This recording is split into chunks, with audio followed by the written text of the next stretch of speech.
Perfecto, pues hola a todos, muchas gracias por venir. Yo soy Justin y hoy, como siempre, voy a empezar con una pregunta. ¿Alguna vez os has preguntado para qué sirve el arte? Para David Bowie, por ejemplo, el arte tenía una peculiaridad, y es que las personas que decidían dedicarse a ser artistas o ser poetas o ser creativos, él decía que tenían algún tipo de disfunción social, porque la sociedad en realidad te programa para trabajar, buscar una casa, pagar una hipoteca. Pero las personas que tenían esta necesidad de crear o de hacer algo diferente, en realidad eran personas que no encajaban muy bien en la sociedad tal y como estaba montada. I think I've often wondered if actually being an artist in any way, any nature, is a kind of a sign of a certain kind of dysfunction, a social dysfunctionalism anyway. It's an extraordinary thing to want to do. Para mí es algo muy interesante, porque es que el perfil del artista es una persona muy distinta, muy diferente al resto del mundo. Y por eso yo me he dedicado a hacer fotos de artistas, a hacer retratos. He viajado por el mundo, he retratado artistas y lo que yo hago es fusionarles con sus propias creaciones, meterlos en sus propios universos y crear seres mágicos que van más allá del aspecto físico del artista para intentar capturar algo que va más allá de lo físico, para intentar capturar su filosofía, su mensaje más profundo. Y hoy os voy a explicar 4 retratos que son los semiadaptables. Son artistas que no se adaptan al mundo tal y como está organizado. Pero también dicen que encajar perfectamente en una sociedad enferma no es signo de estar muy sano. Con lo cual las personas que no encajan, en realidad lo que nos están enviando es un mensaje. Y es que si realmente encajar en nuestra sociedad es algo bueno o es algo malo. Y eso es lo que vamos a explorar hoy. La primera que os voy a explicar es Aida Miró, que es Oveja Negra. Aida Miró es una artista de Ibiza y ella empezó a pintar graffiti cuando era muy joven en Ibiza en los 90. Lo del graffiti a su padre en principio le parecía bien. Incluso su padre le daba lugares donde podía pintar. Estudió Bellas Artes en Valencia y cuando terminó de estudiar, toda su familia le parecía muy bien hasta que terminó la carrera de Bellas Artes y entonces dijo que aparte del graffiti quería también dedicarse al circo. Y eso ya a su padre le pareció un poco demasiado. Pero ella siguió con el plan, estuvo estudiando trapecio. Se fue a vivir a Nueva York. A ella siempre la gente del mundo del graffiti en Nueva York le atrae mucho porque es el lugar donde empezó. Y ella desde pequeña, cuando veía los libros de Martha Cooper y de Henry Chalfant, que son dos personas que se han dedicado a fotografiar los orígenes del graffiti, siempre decía: yo cuando sea mayor quiero vivir en el Bronx y pintar trenes. Y finalmente, al cabo de unos cuantos años, consiguió cumplir su sueño y terminó viviendo en el Bronx y pintando graffiti allí. De hecho, hizo un mural dedicado a las mujeres del Bronx, con retratos a tamaño muy grande de varias mujeres que trabajan y viven en el Bronx. Y cuando volvió, durante mucho tiempo pasaba los veranos en Ibiza y el resto del año en Nueva York. Y cuando volvió a Ibiza le propusieron hacer una exposición. Y ella pensó: bueno, siempre he estado haciendo retratos de mujeres, pero nunca he retratado a la típica mujer ibicenca. Entonces pensó que quería hacer una exposición sobre la típica mujer ibicenca y empezó a investigar el tema. Porque claro, para ella pintar no es solamente pintar. Dijo: si tengo que pintar a la mujer ibicenca, voy a ver cuáles son las tradiciones de la mujer ibicenca. Entonces apuntó a un curso de danza para aprender lo que se llama el baile pagès, que es el baile pagès, que es la danza ibicenca. Se compró, le hicieron un vestido a medida y estuvo estudiando baile ibicenco. Hasta que los miembros de su grupo empezaron a animarla para que participara en alguno de los bailes que hacían, porque en el grupo, aparte de practicar, cuando uno ya lleva un tiempo, puede empezar a bailar. Y ella dijo: bueno, venga, me animo y algún día voy a bailar en alguno de los eventos. Pero le informaron de que para bailar tenía que quitarse el piercing, tenía que taparse los tatuajes y no podía ir con calzado deportivo. Y esto es algo que le echó un poco para atrás, porque dijo: yo soy así, yo llevo piercing, llevo tatuajes, llevo zapatillas de deporte. Y entonces estuvo un tiempo pensándoselo y finalmente decidió no participar, porque pensó que esas reglas no encajaban con ella. Por eso el arquetipo, el perfil de Aida es la oveja negra, es la persona que no encaja. Cuando hay alguien que no encaja en una familia, por ejemplo, en realidad nos está enviando un mensaje, porque en las familias de educación que nos dan hay muchos patrones que se van repitiendo entre generación y generación, y muchos de esos patrones son patrones limitantes que vienen de nuestros padres, de nuestros abuelos o de nuestros bisabuelos, y que en muchos casos no encajan con nuestra manera de ser. Cuando alguien joven no encaja, y esos patrones limitantes que pretendemos programar en esa persona no los recibe, eso es por un motivo. Eso es porque esa persona está intentando distanciarse de un árbol genealógico y de unos patrones limitantes que esa persona no admite como propios. Esto lo vemos como algo rebelde y de hecho los miembros de la familia que hacen estas cosas tendemos a juzgarlos, tendemos a distanciarlos y en realidad esas personas lo que están es dándonos un mensaje sobre cosas que ya no sirven o cosas que no funcionan en ese linaje, en esa familia.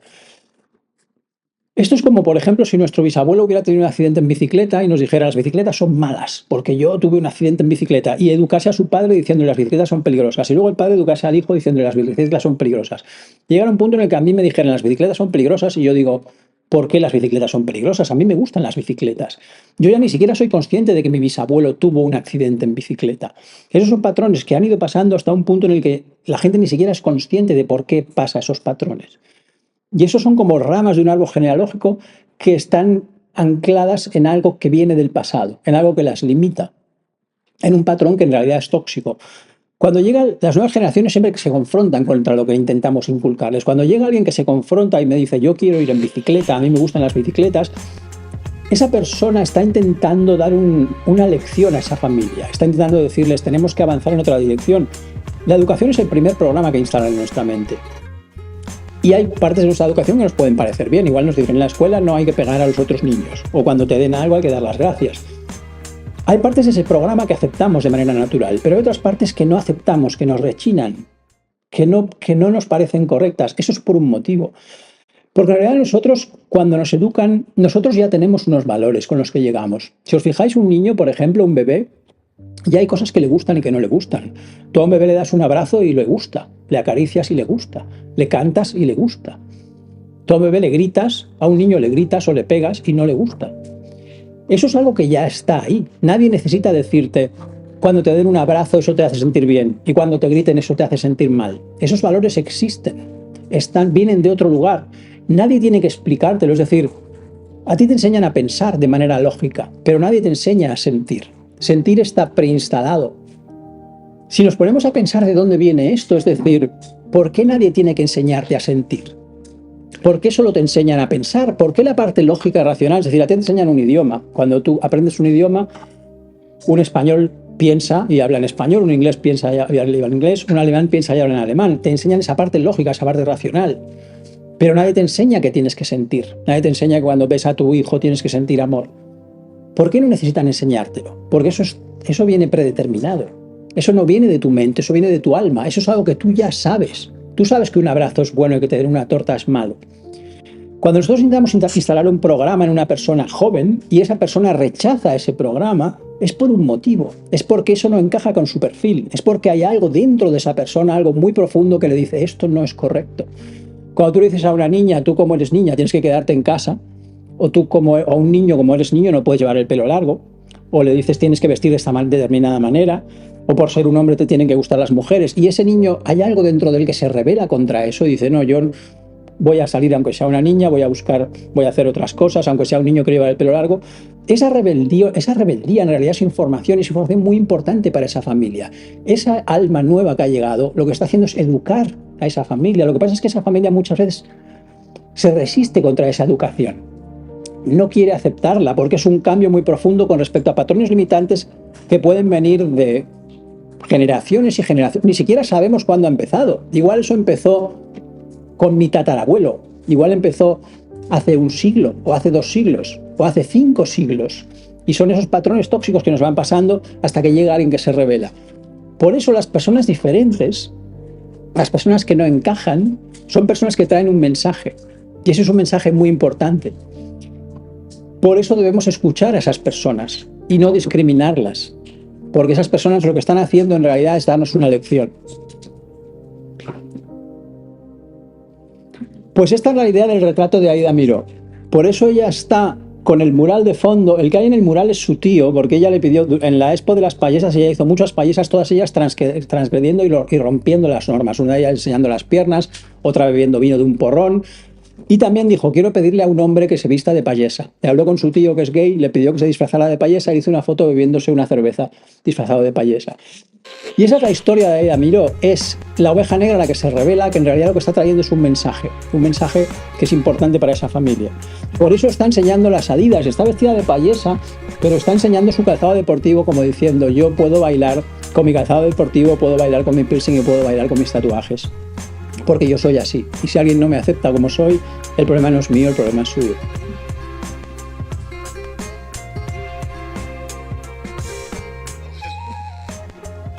Bien, el siguiente que no encaja, el siguiente inadaptable es Ryan Heska, que es los hombres no lloran. Que este es un arquetipo, es un patrón que hoy en día en la sociedad no está muy aceptado, que es el hombre sensible. Digamos que vivimos en una sociedad en la que la sensibilidad, la compasión y el amor incondicional en general no están muy bien vistos. Vivimos en una sociedad muy masculinizada, pero además un masculino muy tóxico, una sociedad muy patriarcal, que no es algo que empezase hace poco, es algo que lleva milenios. Si os fijáis, en realidad no tenemos... La manera en la que nos educan a nivel social no es muy compasiva, ¿no? Hay alguien que está en la calle y piensa, bueno, si está en la calle por algo será, ¿no? No tiene trabajo, pues si no trabaja es porque es un vago. Es que esta persona... Si os fijáis, la manera en la que el mundo nos educa es como muy dura, ¿no? Es como si a la gente le pasa algo malo es problema suyo, si no tiene trabajo es porque es un vago, si está en la calle es porque... No nos educan para ser empáticos, para conectar con la gente y para ayudar a la gente. Eso es algo que es así al margen de nuestro sexo, es decir, educan así a los hombres, también educan así a las mujeres. Por eso cuando somos muy sensibles nos da la sensación de que no encajamos muy bien en este mundo, ¿no? Desde que somos pequeños, cuando tenemos mucha sensibilidad, hay algo que parece que no funciona en este planeta, ¿no? Es como, ¿qué le pasa a la gente? ¿Por qué la gente es tan agresiva? ¿Por qué la gente tiene tan poca empatía? ¿Por qué la gente tiene tan poca compasión? Y encima intentan inculcárnoslo. Y ese es el patrón del hombre sensible, cuando en el caso de la mujer, digamos, está un poco más aceptado que la mujer sea un poco más emotiva, que conecte, tampoco mucho, pero un poquito se acepta que la mujer conecte con su emoción. Pero en el caso del hombre es como el hombre no debe llorar en público, el hombre no debe mostrar sus emociones, el hombre debe ser fuerte, ¿no? El arquetipo masculino es el que debe ser fuerte. Por eso cuando un hombre tiene un nivel de sensibilidad muy alto, es algo que se juzga, ¿no? Es algo como, bueno, no se ve como algo, como una virtud masculina. De hecho, el hombre se supone que debe ser el que trae el dinero a la familia, el que protege, es el arquetipo del protector, ¿no? Pero esto en realidad se podría hacer desde un lugar mucho más sano. Es decir, hoy en día el masculino está tan perdido que lo vemos como algo tóxico y en realidad si nos fijamos en la sociedad vemos que los hombres están bastante más perdidos que las mujeres porque se encuentran en un... Es como si miraran hacia atrás y pensaran, venimos de un desastre total, ¿no? Cómo hemos tratado al resto del mundo. Pero si analizamos el patrón masculino de una manera más positiva, si analizamos, por ejemplo, el arquetipo del protector de la familia, ¿no? El que gana dinero y lo trae a la familia. En realidad es un arquetipo que podría ser bonito si no fuera tan tóxico. Lo que pasa es que tenemos esta idea distorsionada de que hay un sexo débil y un sexo fuerte, y que el masculino debe proteger al femenino porque el femenino es débil, que esto no tiene absolutamente nada que ver con la realidad, esta es la distorsión. El masculino no es el protector porque sea más fuerte y el femenino sea débil. El masculino es el protector porque el masculino está protegiendo lo más importante que hay en el universo, que es la capacidad de la creación. Solamente el femenino puede crear. Solamente el femenino puede traer descendencia, solamente el femenino puede crear vida. Eso significa que sin el femenino no hay evolución, no hay vida, no hay aprendizaje. ¿Por qué el masculino protege al femenino? Porque es todo lo que tiene. Porque sin el femenino el masculino no es nada. Sin el femenino el masculino la vida no existiría. Todo lo que existe en el universo ha sido creado por la energía, por el arquetipo femenino. Por eso el masculino defiende, no es porque sea más fuerte, de hecho no es más fuerte. Si analizamos el patrón de cómo sería un hombre sano, podría ser un patrón mucho más bonito del patrón que tenemos hoy distorsionado. Lo que pasa es que estamos muy desconectados de esa masculinidad que es capaz de conectar con ese amor incondicional y con esa compasión. Y ese es el arquetipo de Ryan Heska. Ryan Heska representa al hombre sensible, el hombre que es capaz de conectar con esa feminidad, el hombre que es capaz de mostrar sus emociones. No hay nada malo en mostrar tus emociones. De hecho, mostrar tus emociones es algo que demuestra que tú tienes el valor de mostrarlas. que tú aceptas que sientes esas emociones. Suprimir la emoción es lo peor que puedes hacer, porque si tú suprimes la emoción, termina transformándose en rabia, termina transformándose en algo tóxico. Por eso es tan importante ser capaz de mostrar la emoción. Por eso es tan importante cambiar la manera que tenemos de educar y no forzar a la gente a suprimir las emociones, ¿no? A no llores, no muestres tu emoción. Porque esa es una educación que está distorsionando lo más importante. Tenemos una educación terriblemente mental y esa educación nos desconecta del corazón. Pero en realidad el corazón, como hemos visto antes, el sentimiento, la emoción, es algo que es mucho más esencial, porque es algo que no nos tienen que enseñar.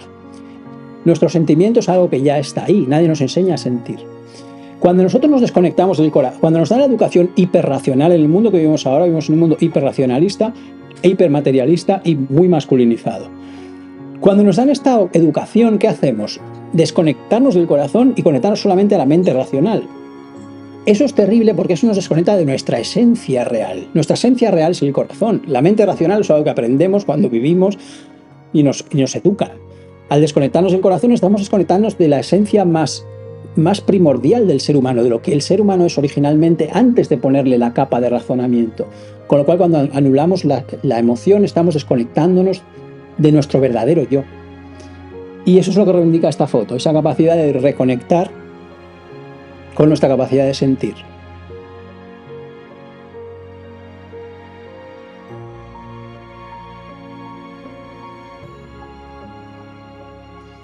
Vale, siguiente señora Rivas, eres lo que haces para cambiar quién eres, que este es un arquetipo muy diferente. También es un arquetipo del artista, la persona que se revela, pero Javier Arribas se revela de manera revolucionaria.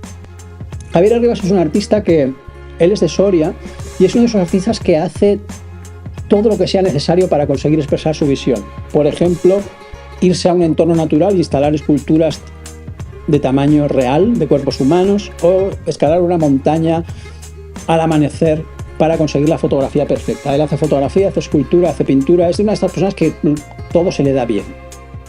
También es profesor de dibujo técnico, y es el fundador del colectivo, bueno, uno de los fundadores del colectivo Latidos del Olvido, que se dedica en Soria, hay muchas casas abandonadas, porque es una zona en la que ha habido mucha emigración, mucha gente se ha ido de allí, es el norte de España, y a él le atraen mucho los lugares abandonados, le gusta colarse en lugares abandonados y fotografiarlos.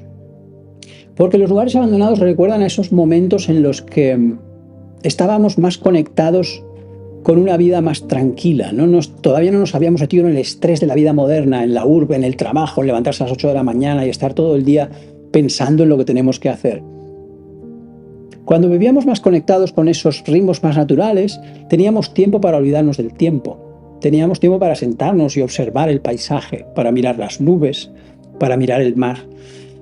Y teníamos un modo de vida que en realidad era mucho más sano, porque el estrés es, de hecho, uno de los factores que provoca más enfermedades. El estrés es terrible, lo que pasa es que no nos damos cuenta. Por eso a Javier Arribas le interesan mucho estos lugares que nos conectan con ese momento en el que todavía no vivíamos una vida tan estresante.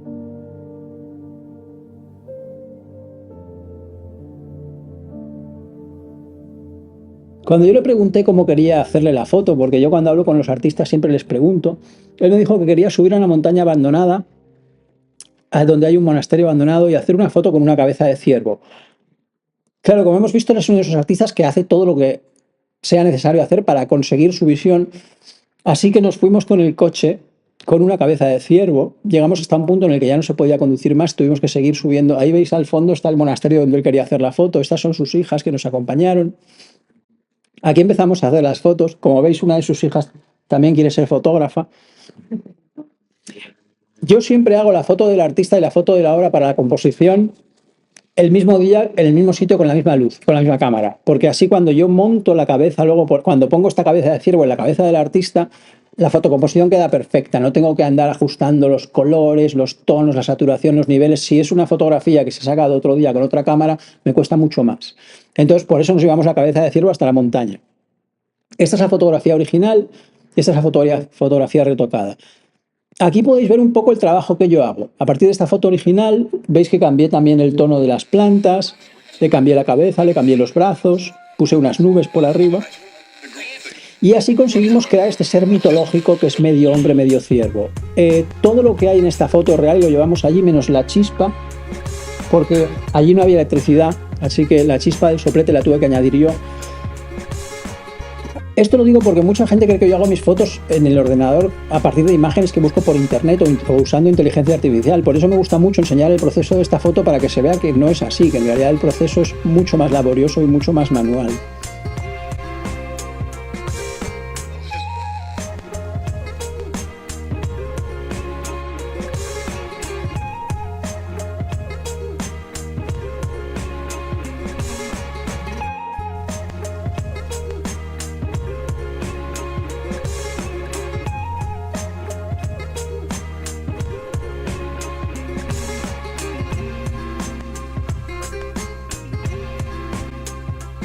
Y esta tiene mucho que ver con la capacidad de crearte a ti mismo. Por eso él tiene el soplete y en los brazos ves que tiene pequeños parches. Porque Javier Arribas es un artista que vive en el campo, vive en una casa de madera totalmente remodelada que ha remodelado él con sus 3 hijas. Tiene su propio huerto donde planta tomates, cebollas y todo lo necesario para hacer una ensalada. Y es una de las personas que es de las que yo conozco más autosuficientes. De hecho, siempre decimos que si hay un apocalipsis zombie nos iremos todos a casa de Javier Arribas en Soria porque es prácticamente autosuficiente. Esto es algo que le ha llevado a algunos problemas. De hecho, él corta la leña en el campo para llevársela a casa y calentarse. Y eso es ilegal. En España es ilegal cortar leña sin tener permiso. También recoge frutos en el campo. Es ilegal también recoger frutos sin permiso. En el huerto que tiene, de hecho, tiene una parte que está cubierta por plásticos, que es la parte donde tiene algunas de los, no sé si tiene tomates o cebollas, y un día se acercó un policía porque el policía pensaba que tenía marihuana y le preguntó, oiga, ¿usted qué tiene aquí? Y el señor dijo, no, no son tomates y tal, y dijo, ah, bueno, vale, y vio que tenía gallinas, porque tiene gallinas también, y le preguntó, ¿usted cuántas gallinas tiene? Y Javier le dijo, no sé, creo que 12. Y le dijo, pues tener más, no sé si son más de 6 o más de 10 gallinas sin que estén cubiertas es ilegal porque se considera población avícola. Y las gallinas, cuando hay más de 10, tienen que estar tapadas en un cobertizo porque si no, no cumplen las leyes de salubridad. Que uno piensa, ¿quién crea esas leyes de salubridad? O sea, me imagino como un ser maligno con un ordenador. Las gallinas, si hay más de 10, tienen que estar tapadas. ¿De dónde salen esas leyes? ¿No? O sea, la ley dice que si hay más de 10 gallinas, no pueden ver la luz del sol. Porque si no es insalubre. Fijaros la legislación que tenemos. La legislación nos dice que las gallinas no pueden ver la luz del sol, que no se puede recoger leña, que no se pueden recoger frutos del bosque. Y entonces, claro, cuando le dijo que tenía demasiadas gallinas, Javier es un hombre de campo muy directo y muy claro. Dijo, no se preocupe, gente, lo solucionamos en un momento. Sacó un cuchillo, dijo, mato 3. Y entonces ya así no superaremos la población avícola. Y el policía se quedó así y dijo, bueno, quizá no es necesario tomar una decisión tan drástica, no se preocupe, se fue y no volvió. Él siempre, digamos, tiene estas soluciones muy directas y muy claras. Y cuando la policía viene, él dialoga con ellos. También tuvo muchos problemas durante la pandemia porque él vive en una aldea, es Cidones, que no sé si tendrá 30 habitantes, no sé, muy poca gente, y tiene que cruzar la calle para llegar a su puerto. Digo, a su huerto. Entonces, en la pandemia, él iba, cogía sus tomates y sus cebollas y se hacía su ensalada y un día vino un guardia civil y le dijo, usted no puede cruzar la calle y venir al huerto. Y dijo, pero a ver, entonces, ¿qué hago yo para comer? Dice, usted lo que tiene que hacer es ir al Mercadona. Y dijo, pero vamos a ver, yo cruzo la calle para ir al huerto y no veo a nadie en este pueblo. Si me voy al Mercadona en coche me encuentro con cientos de personas. Y le dijo el policía, no, es que la ley es así. Luego también él tiene custodia compartida con su mujer, se divorciaron y entonces él cada domingo llevaba a las niñas con su mujer y eso también era ilegal durante la pandemia. Entonces le paraba a la policía y decía, usted no puede llevar a las hijas con su mujer. Y decía, bueno, ¿qué quiere? Que pare aquí y las deje en la calle.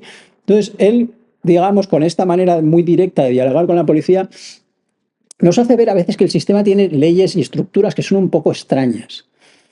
Entonces él es el perfil del que no encaja, pero es el que se revoluciona, es el rebelde, es el que dice, todo esto no tiene ningún sentido. Porque lo que nos define a nosotros, no solamente la educación que aceptamos, el programa que nos parece correcto, sino también lo que no aceptamos. Es decir, cuando tú te construyes como persona, tú te construyes a partir de lo que te enseña el mundo externo que te parece bien, pero también a partir de lo que te enseña el mundo externo que tú rechazas. Y es ese equilibrio entre lo que tú aceptas y lo que tú rechazas lo que te define a ti como ser humano. Lo que define al final tu valor moral y tu valor ético es tanto lo que aceptas como lo que rechazas. Por eso hay muchas cosas que rechaza porque no encajan en la manera en la que él considera que tenemos que vivir. Que una persona puede recoger frutos del bosque, una persona puede recoger leña del bosque y una persona puede tener un huerto, ir a su huerto y tener 12 gallinas que vivan en libertad.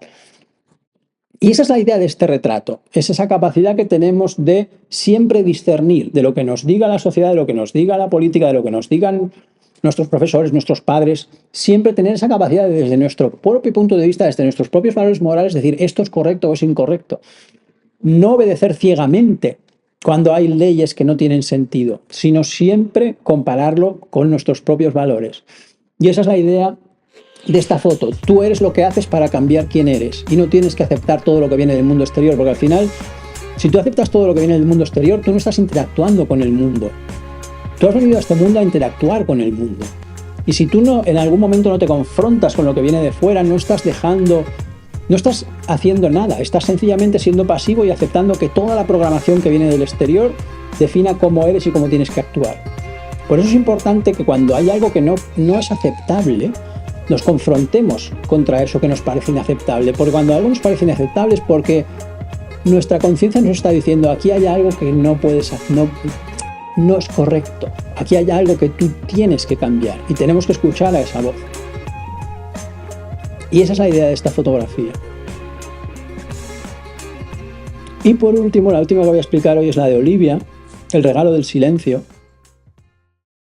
Olivia es una artista del País Vasco, pero que vive en Barcelona, y desde pequeña siempre tuvo ciertos problemas para integrarse en el colegio. Ella era una niña muy tímida y no hablaba mucho con sus compañeros. Y su madre un día la llevó al psicólogo. Y el psicólogo dijo que la niña no tenía ningún problema cognitivo, que era una persona inteligente, normal, pero que probablemente lo que le pasaba es que era muy sensible y que por eso tenía cierta tendencia en entornos en los que había mucho ruido, mucha competitividad. Ella tenía tendencia a quedarse dentro de su propio mundo, quedarse dentro de su burbuja. Que esto es algo que pasa mucho a personas sensibles, es que terminan creando esa pequeña burbuja en la que ellos se sienten seguros. Y en entornos en los que hay demasiado ruido, demasiada violencia, no se sienten cómodos y terminan creando esos espacios en los que se sienten seguros. El lugar en el que hicimos la foto representa ese espacio donde ella se siente segura, que es el estanque de los sueños, que es un lugar que ella imaginaba cuando era pequeña y es un lugar con el que empezó a soñar cuando era pequeña. Y un día, soñando que estaba buceando en el estanque de los sueños, se encontró con un pez koi y le dijo: estoy buceando en este estanque y quiero encontrar la salida. Y el pez le dijo: ¿qué salida? No hay ninguna salida, el estanque es todo lo que existe. Y Olivia se quedó mirándolo y pensó: bueno, claro, el pez vive en el estanque, el pez ha nacido en el estanque, nunca ha salido del estanque. Para el pez lo único que existe es el estanque, con lo cual lo que yo le estoy preguntando rompe sus esquemas. Y empezó a darse cuenta de que en realidad muchos humanos también vivimos así. Muchos, de hecho, hoy en día nosotros consideramos que la realidad es lo que nosotros percibimos. Y no nos damos cuenta de que nosotros percibimos es un porcentaje que está limitado por nuestros 5 sentidos. El mundo que nosotros percibimos no es el mundo tal y como es. El mundo tal y como es seguramente va mucho más allá de lo que nosotros podemos percibir. Hay capas de la realidad que no percibimos. Y cuando estuvo hablando con el pez, pensó: es curioso que este pez tenga estas ideas limitantes del mismo modo que tienen muchas personas. Y en un momento pensó: estoy hablando con un pez y llevo debajo del agua como 10 minutos y no me estoy ahogando. Dijo: esto solo puede querer decir una cosa, esto quiere decir que estoy en un sueño. Entonces dijo: si esto es un sueño, esto está generado por mi mente, con lo cual yo puedo hacer lo que quiera en el sueño, puedo levitar y salir del estanque. Cuando se dio cuenta de que era un sueño, se puso a levitar y salió del estanque. El pez se quedó muy impresionado porque nunca había visto a nadie salir del estanque. Y cuando salió del estanque, dejó caer el bolso y el pañuelo que llevaba, liberándose un poco de ese peso, de esa carga. Y al dejar caer el bolso, empezó a ver todos los elementos que llevaba, cómo caían, y ahí empezó a ver como si el tiempo se ralentizara, y vio todo lo que llevaba en el bolso, cómo iba saliendo, como si estuviera levitando. Y empezó a ver que todo lo que llevaba en el bolso en realidad eran cosas muy especiales para ella, y que cada uno de esos elementos le traía un recuerdo. Vio la estatuilla del Buda y se acordó de su viaje a Japón, se acordó de que la compró en una tiendecita muy pequeña de Kanazawa, y se acordó de cómo el chico que se la vendió la envolvía con mucho cuidado en un papel de regalo con flores rosas y olas azules. Y se acordó de cómo ese chico, que no hablaba español y ella no hablaba japonés, al envolver ese Buda de esa manera tan ceremonial y tan delicada, con esos dedos tan alargados, de repente pensó: qué bonito esa manera de envolver el regalo, es como si me estuviera dando algo que tiene mucho valor, ¿no? Esta manera es como si fuera un ritual y pensó, es curioso cómo podemos expresar tantas cosas sin hablar el mismo idioma. Y empezó a emocionarse. Y empezó a pensar, uy, es como si me fuera a poner a llorar aquí en esta tienda con este niño y le dio un poco de vergüenza. Pensó, no voy a llorar. Y ya el chico le dio el regalo, le sonrió. El chico percibió que ella estaba un poco emocionada, entonces sonrió mucho. Y ella pensó, ¿cómo podemos comunicar tanto sin hablar el mismo idioma? Pero cogió el regalo y se fue. Al día siguiente se fue a un onsen. Japón es una isla volcánica y hay muchos baños naturales que son baños de agua caliente. Y al día siguiente subió a una montaña que se llama Kusatsumachi y allí se fue a hacer un baño de agua caliente en el exterior, que es un lugar que es muy especial, porque tienes que subir una montaña nevada por un camino y luego llegas a un onsen, que es un baño que está al aire libre. Era un día entre semana, había muy poca gente, se metió en el agua estaba caliente y de repente se vio allí en esa montaña nevada dentro del agua caliente y empezó a pensar que era como si el calor de la tierra la estuviera protegiendo. Pensó, con el frío que hacía aquí fuera, pero yo estoy aquí tan a gusto con el agua caliente. Era como si sintiera la tierra protegiéndola. Y de repente empezó a nevar, y empezó a ver caer la nieve, y empezó a ver cómo los copos de nieve se derretían al entrar en contacto con el agua caliente, y empezó a emocionarse otra vez, y empezó a sentir como esa misma sensación de amor que había sentido al ver al chico envolviendo el Buda. Y pensó, bueno, como ahora estoy aquí prácticamente sola, si me emociono no pasa nada, si me pongo a llorar, me pongo a llorar.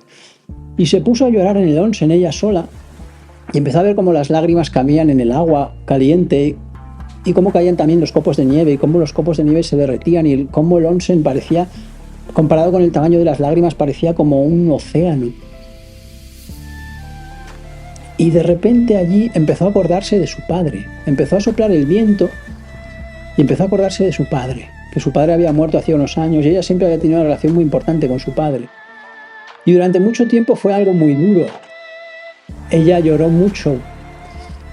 Pero en ese momento empezó a recordarle y empezó a pensar, bueno, aunque él ya no esté, todo lo que me ha enseñado, todo lo que he aprendido, todos los recuerdos que yo tengo, todas las experiencias que he vivido con él, sigo teniéndolas, con lo cual ese recuerdo siempre estará conmigo. Es decir, él ya no está aquí, pero esa persona en realidad sigue estando aquí, porque todo lo que te enseñó, todo lo que viviste, sigue a tu lado. Y ahí se dio cuenta de que ella podía sentir esa presencia. Cuando notaba el viento siempre se acordaba de su padre y se dio cuenta de que esa presencia siempre la acompañaría. Entonces empezó a pensar, bueno, en realidad yo cuando él murió fue una experiencia muy dura, pero también fue algo que me ayudó a ser más fuerte. También soy una persona más independiente. He aprendido a vivir mi vida yo sola. Y si esa figura hubiera estado toda la vida llevándome de la mano, quizá no me habría dado cuenta de lo fuerte que soy. Quizá no me habría dado cuenta de que soy una persona que he llegado a ser muy autosuficiente. Quizá cuando pasan las cosas no entendemos por qué pasan, pero cuando miramos hacia atrás empezamos a entenderlas. Y ahí ella se fue relajando. Al cabo de un rato dejó de llorar y cuando dejó de llorar dejó de nevar. Era como si sus emociones y la montaña estuvieran conectadas. Y ahí se dio cuenta de que la figura del Buda la había llevado tan lejos que estaba de repente recordando ese momento en el onsen y era como si estuviera volviendo a vivirlo. Era como, tenía una visión cristalina, era como si hubiera sido transportada allí. Y estaba tan relajada en el onsen que empezó a quedarse dormida y de repente empezó a sentir como una sensación de confusión y no sabía si ella estaba en un onsen en Japón y se había quedado dormida y estaba soñando que estaba levitando sobre un estanque o si estaba levitando sobre un estanque y estaba soñando que estaba en un onsen, en un baño japonés.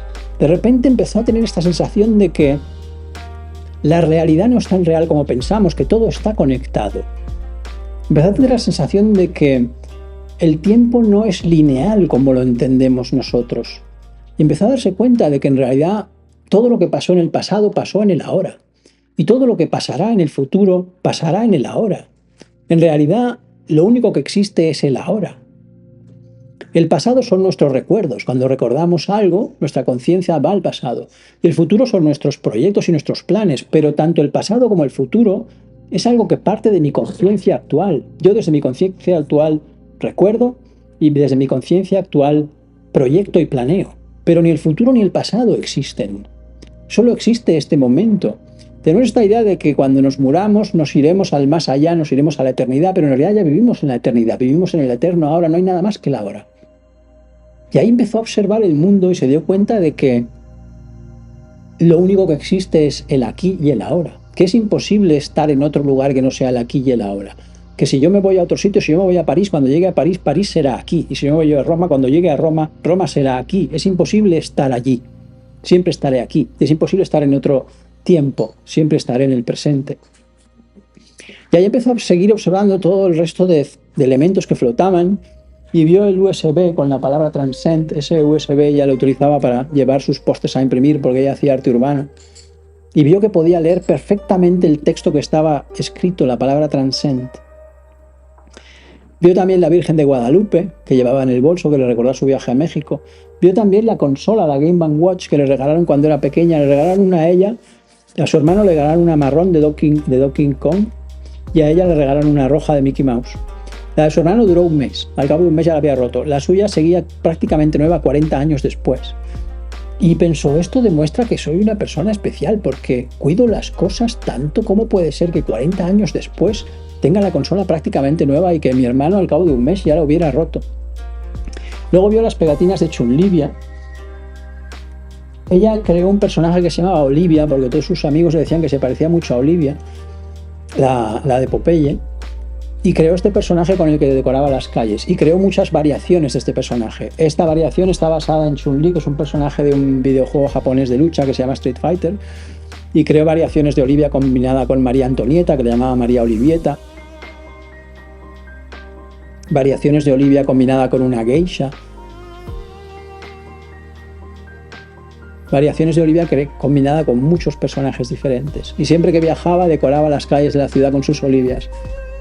En Londres, en Barcelona, en Madrid, en Valencia, en Estambul, en París, fuera donde fuera, siempre ponía sus Olivias.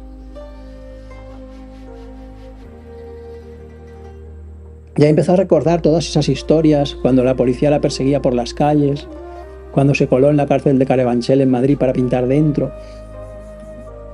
Y empezó a recordar todos esos momentos. También vio las gafas con los cristales púrpuras que le recordaban que la realidad depende mucho del cristal con el que la miremos, que las personas muy positivas ven la realidad de una manera, las personas negativas ven la realidad de la otra, que en realidad no vemos las cosas como son, vemos las cosas tal y como somos nosotros. Luego vio el pasaporte, Passport to the Land of Dreams, que este es un regalo de otro artista que se llamaba Dadara, que había creado este pasaporte y se lo dio y le dijo que siempre debía seguir sus sueños. Porque lo más importante en la vida es conectarnos con lo que nos apasiona y seguir nuestros sueños. Dicen que todo el mundo trae un regalo, pero la única manera de traer ese regalo es conectarte con tu pasión. Es decir, si tú no sigues tu pasión, no vas a traer al mundo el regalo que tú traes. Tu pasión puede ser cualquier cosa, puede ser la poesía, puede ser la música, puede ser la danza, puede ser cuidar animales, puede ser cuidar niños, puede ser hacerte médico, hacerte veterinario, proteger a los demás, cuidar a los demás, ser profesor. Pero eso que a ti te apasiona es porque tú no eres bueno en eso por casualidad, tú eres bueno en eso porque esa pasión te está llevando a tu misión. Cuando tú no sigues esa pasión, no estás haciendo lo que tú has venido a hacer. Cuando hay un niño que quiere ser poeta o quiere tocar el violín o quiere danzar, quiere hacer danza clásica, le decimos, no, eso no tiene sentido. Tú no vas a poder ganarte la vida haciendo danza clásica, tocar el violín no es un trabajo de verdad, hacer poesía, nunca vas a vivir de tu poesía. Lo que estamos haciendo es que ese niño que está intentando empezar a expresarse en el mundo, le estamos cortando las alas y eso es lo peor que podemos hacer. Porque lo más importante en este mundo es expresarnos y es conectarnos con esa pasión, porque a través de esa pasión es como nosotros traemos ese regalo al mundo. Si no nos conectamos con esa pasión, no estamos trayendo ese regalo. Y eso es algo que Olivia siempre tuvo muy claro. Luego vio el C-3PO de la Guerra de las Galaxias, era su juguete favorito de pequeña, y se acordó de cómo la ciencia ficción nos permite soñar y nos permite conectarnos con realidades muy, muy lejanas. Y también soltó el pañuelo, y cuando soltó el pañuelo vino una libélula volando y se quedó mirando a la libélula y se dio cuenta de que en realidad lo que pasa no es casualidad.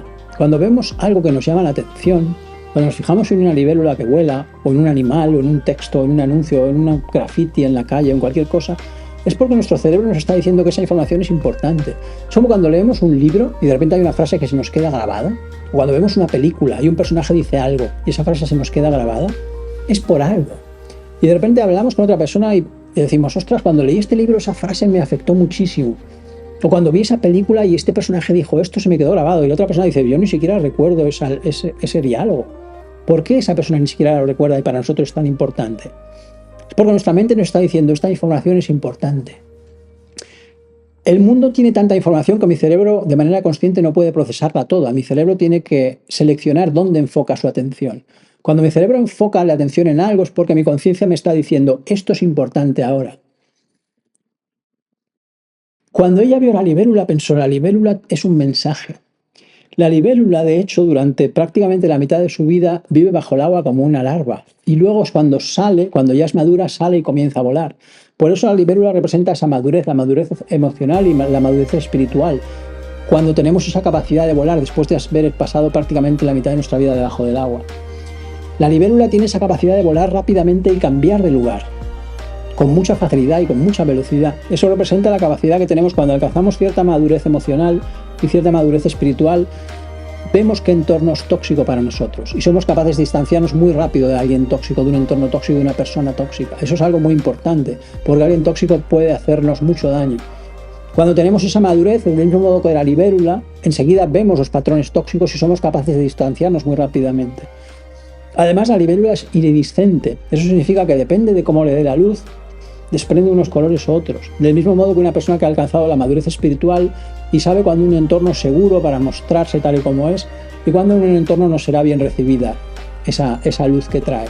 Por eso la libélula representa la madurez espiritual, por la iridiscencia, porque vuela cuando es madura y porque cambia de posición muy rápidamente. Y ahí fue cuando Olivia se dio cuenta, llevo aquí mucho rato flotando y observando mi vida, y yo normalmente cuando tengo estos sueños, estas visiones, suelen durar muy poco. Cuando tengo un sueño lúcido, que es un sueño en el que tú sabes que es un sueño y puedes interactuar con el mundo, normalmente al cabo de 3 o 4 minutos yo me despierto. Sin embargo, este está durando mucho. Y ahí empezó a observar todo y se dio cuenta de que estaba suspendida en este estanque y empezó a ver su vida como si la vida en sí misma fuera un sueño. Y como si ese sueño donde ella estaba flotando en el estanque fuera la realidad. Y ahí empezó a ver ese sueño y pensó, lo que es un sueño en realidad es mi vida. La realidad es este lugar desde el que yo la observo. La vida en realidad es como una ilusión. Y se dio cuenta de que nosotros vivimos esta vida, pero realmente venimos de otro lugar. Nosotros lo que somos en realidad es nuestra conciencia. Somos esa conciencia experimentando el mundo físico, viviendo en este mundo físico. Pero nuestro origen, lo que nosotros somos es conciencia. Lo que nos da la vida es la conciencia. Nosotros no somos solo un cuerpo. Si solo fuéramos un cuerpo, seríamos un cuerpo inerte. Lo que nos da la vida en sí es esa conciencia. Y esa conciencia no es algo físico. Como no es algo físico, no puede ni crearse ni destruirse, solo transformarse. La conciencia en sí misma es atemporal. Y ahí se dio cuenta de algo muy importante, de lo que nunca se había dado cuenta, y es de lo que ella era realmente. Ella no era Olivia, ella no era solamente un ser humano, no era una persona que hubiera vivido, que hubiera sido artista. Ella era esa conciencia experimentando el mundo físico. Y ahí vio que ese mundo físico, esa vida, en realidad era como un sueño. Y ahí empezó a acordarse de su madre. Con su madre ella había tenido una relación mucho más difícil que con su padre, porque ella juzgaba mucho a su madre, porque su madre había sido dura con ella. Y en ese momento empezó a verla con mucho más cariño y empezó a darse cuenta de que su madre la había traído a este mundo, sin ella no hubiera existido. Su madre la educó lo mejor que pudo. Su madre tuvo una vida muy dura, nació en un momento muy duro, muy difícil, y la educó a ella y a su hermano, haciendo un esfuerzo impresionante. Y ahí se dio cuenta de lo valiente que había sido su madre, de lo fuerte que había sido su madre y de cómo ella siempre la había juzgado. Y empezó a pensar, cuando interactuamos con la gente, les ponemos ese peso. Decimos, esta persona es mi madre y esta persona hizo esto y dijo esto y me hizo sentir así. Y en cuanto interactuamos con ella, cogemos toda esa forma, pensamiento, toda esa energía y se la colocamos. Esta es mi madre, este es mi padre, este es mi hermano, este es mi hijo. Dijo esto, el año pasado hizo esto, hace 5 años me hizo lo otro. Y cogemos toda esa información y le colocamos ahí, es un peso que les ponemos. Y lo llevamos nosotros también. Y cada vez que interactuamos con esa persona, vamos con ese peso, porque ya está otra vez, porque mira lo que me está diciendo. Y en ese momento pensó, ¿os imagináis no hacer eso? ¿Os imagináis interactuar como una persona como un ser humano en ese momento, en el presente, en el ahora, en el único momento que existe, sin pensar en todas esas cosas que te dijo, que te hizo, en todo ese rencor, en todo ese juicio. Imaginaros por un momento, interactuar con esa persona en ese momento como un ser humano, olvidándonos de todo ese peso, de toda esa carga. Y ahí pensó, tengo ganas de volver a ver a mi madre y verla ahora, y verla sin ponerle toda esa carga, sin ponerle todo ese peso. Se dio cuenta de que su vida había sido difícil porque ella era una persona altamente sensible. De hecho, hay un perfil psicológico que es una persona altamente sensible. Se dio cuenta de que para las personas altamente sensibles este planeta es muy difícil, porque este planeta es altamente insensible. Y de hecho nos educan para insensibilizarnos un poco, ¿no? Nos dicen, tienes que adaptarte al mundo, eres demasiado sensible, lloras con mucha facilidad. La persona altamente sensible no le gustan los ruidos muy fuertes ni las situaciones violentas. Si ve una pelea se queda mal durante una semana. No le gustan las películas de terror. La persona altamente sensible en realidad no tiene ningún problema. El problema lo tiene la sociedad. En lugar de pensar que la persona altamente sensible tiene que adaptarse a la sociedad, lo que tenemos que darnos cuenta es que es lo contrario. Esa sociedad la que tiene que sensibilizarse un poco. Porque vivimos en un mundo que es demasiado insensible. Y ahí se dio cuenta de por qué su vida había sido tan dura, y es porque ella era una persona que era más sensible de la media, por eso había terminado siendo artista, por eso muchos artistas terminan siendo artistas, porque es la única capacidad que tienen de expresar eso, de expresar algo que en este mundo a veces no es bien recibido, de expresar que en este mundo hay algo que no funciona, hay algo que debemos cambiar, y que son esas nuevas generaciones las que luchan por ese cambio, trayendo esas visiones más sensibles de la realidad. Y ahí es donde radica la importancia del arte. Aún no nos hemos dado cuenta de lo importante que es el arte, porque el arte es lo que te conecta con esa emoción, a través de la poesía, de la música, de la pintura, cómo nos sentimos cuando oímos una canción, cómo nos sentimos cuando leemos un poema, cómo nos sentimos cuando escuchamos música, cuando vemos un cuadro. Eso es un cambio de estado automático. Yo cuando me emociono con un poema, cuando me emociono con una canción, cuando me emociono viendo un cuadro, automáticamente estoy pasando a otro estado. Y esa es la magia del arte. El arte tiene esa capacidad de generar ese cambio en el ser humano. Por eso es algo tan importante, eso es algo de lo que ya hablaba Kandinsky hace más de un siglo, eso es algo de lo que han hablado muchísimos artistas. Aún no nos hemos dado cuenta de la capacidad que tiene el arte para cambiar al ser humano desde dentro, porque el arte te conecta con la emoción, el arte te conecta con el alma. Y hoy en día que estamos viviendo un momento en el que la religión ya no nos sirve, la vemos como algo obsoleto, como algo antiguo, como algo arcaico, dogmático y que nos ha fallado, el arte puede establecer un vínculo con nuestra conciencia, puede establecer un vínculo mucho más fácil, mucho más cómodo, mucho más directo con eso que es lo que realmente somos. Y ahí es cuando se dio cuenta Olivia de por qué ella había sido artista y por qué había vivido esa vida. Y todo de repente tenía sentido. Cada uno de los elementos que salía del bolso estaba ahí por algo. Vio el pasaporte hacia el Land of Dreams y no sabía si estaba ahí desde el día que se dio de Adara o si lo había metido ahí hacía 5 minutos, pero se dio cuenta de que todos los elementos que había en el bolso estaban exactamente donde tenían que estar en el momento en el que tenían que estar. Y todo lo que le había pasado en la vida, incluso las cosas duras, incluso la muerte de su padre, pasó porque tenía que pasar. Y de todo aprendió algo. En ese momento se dio cuenta de que la realidad era totalmente perfecta y de que todo parecía surgir de un mismo lugar, de que vemos la realidad como algo muy rígido y como algo lineal, pero no es así, la realidad fluye. Se dio cuenta de que ahora miraba el pasado de otra manera y que esa manera de mirar el pasado había cambiado instantáneamente la relación con su madre. Nosotros creemos que el pasado no se puede cambiar, que ya pasó, y que el futuro es indeterminado, que no sabemos cómo va a ser. Pero no nos damos cuenta de que según como miremos al pasado, si miramos al pasado con amor incondicional, vemos a nuestra madre de otra manera, eso cambia la relación con nuestra madre automáticamente en el presente. El pasado no es algo inamovible, el pasado depende de cómo lo observemos, es el presente. Y el futuro lo creamos nosotros con nuestras decisiones. Cada decisión que yo he tomado me ha llevado a este lugar. Si yo estoy aquí hoy hablando de mi obra, de mis retratos de artistas, es porque he tomado una serie de decisiones en mi vida que me han llevado hasta aquí, hasta ahora estos retratos. Y ahí vio que el mundo, que la realidad, que el tiempo y que el espacio es algo mucho más flexible. Es un campo que nosotros creamos desde nuestra conciencia. Y esa es la última foto que voy a explicar hoy. Muchas gracias por venir. Como veis, yo hago retratos de artistas, los fusiono con sus universos, con sus mundos, con sus filosofías y trato de crear retratos que vayan más allá de su aspecto físico. Trato de capturar su filosofía, su alma. Si os ha gustado, en YouTube tenéis muchas más conferencias con muchas más explicaciones de fotos de artistas en youtube.com/drcase. Muchas gracias.